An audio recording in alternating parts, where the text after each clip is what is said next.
Sony TV के show Prithviraj Chauhan में संयोगिता पहुंच जाती हैं अब्बू और सबको पता चल जाता है कि संयोगिता अब्बू में ही मौजूद हैं। और जैसे ही जयचंद जब संयोगिता को देखते हैं तब वो शॉक हो जाते हैं। सिर्फ जयचंद ही नहीं बल्कि पृथ्वीराज और मौजूद सभी लोग, क्योंकि संयोगिता छुपते छुपाते आती हैं।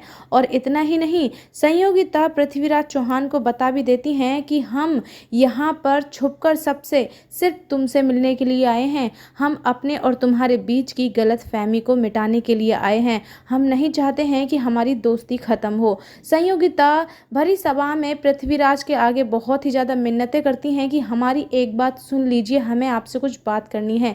लेकिन पृथ्वीराज इतने ज़्यादा गुस्से में होते हैं कि वो संयोगिता का हाथ झटक कर वहाँ से चले जाते हैं। उसके बावजूद भी संयोगिता उनके पीछे पीछे भागती हैं और उनसे कहती हैं कि पृथ्वी हमारी एक बात सुन लो, लेकिन पृथ्वी एक न सुनते हैं। तो ये हरकत संयोगिता की उनके पिता जयचंद को बहुत ही ज़्यादा बुरी लगती है। वो कहते हैं अपनी पत्नी से कि और कितनी बेइज्जती करवाएंगी हमारी इस राज्य में।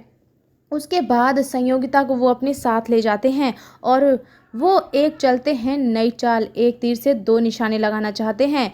वो सबको जताना चाहते हैं, अबूराज सलख राज को ये बताना चाहते हैं कि संयोगिता की वजह से वो अपनी पुत्री का विवाह पृथ्वी से करने के बारे में ना सोचें। तो वो संधि अजमेर के पक्ष में ना रखकर बल्कि कन्नौज के पक्ष में की जाए।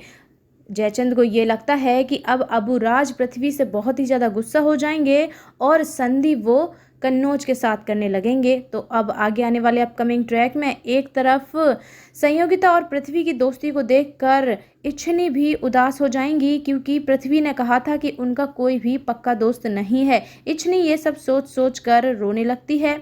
तो साथ ही अबूराज अभी भी सोच रहे हैं कि वो अपनी पुत्री का विवाह पृथ्वीराज के साथ कर दें। तो दूसरी तरफ अब पृथ्वी और संयोगिता के बीच मतभेद और भी ज़्यादा बढ़ने वाले हैं। उन दोनों के बीच की दोस्ती अभी भी बरकरार नहीं होने वाली है। दोनों के बीच जमकर लड़ाई होने वाली है।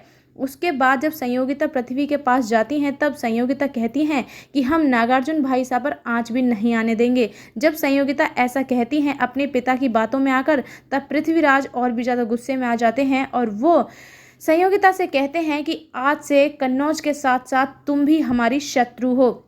संयोगिता पलटकर जवाब देती हैं कि हम तुमसे दोस्ती के बाद ये रिश्ता भी बखूबी निभाएंगे। और ये कहकर संयोगिता वहाँ से चली जाती हैं। देखना काफ़ी इंटरेस्टिंग होगा कि इन दोनों के बीच के मतभेद, इन दोनों के बीच की गलतफहमी कब तक ख़त्म होती है, ख़त्म होती भी है या नहीं। क्या लगता है आपको? कमेंट करके जरूर बताइएगा।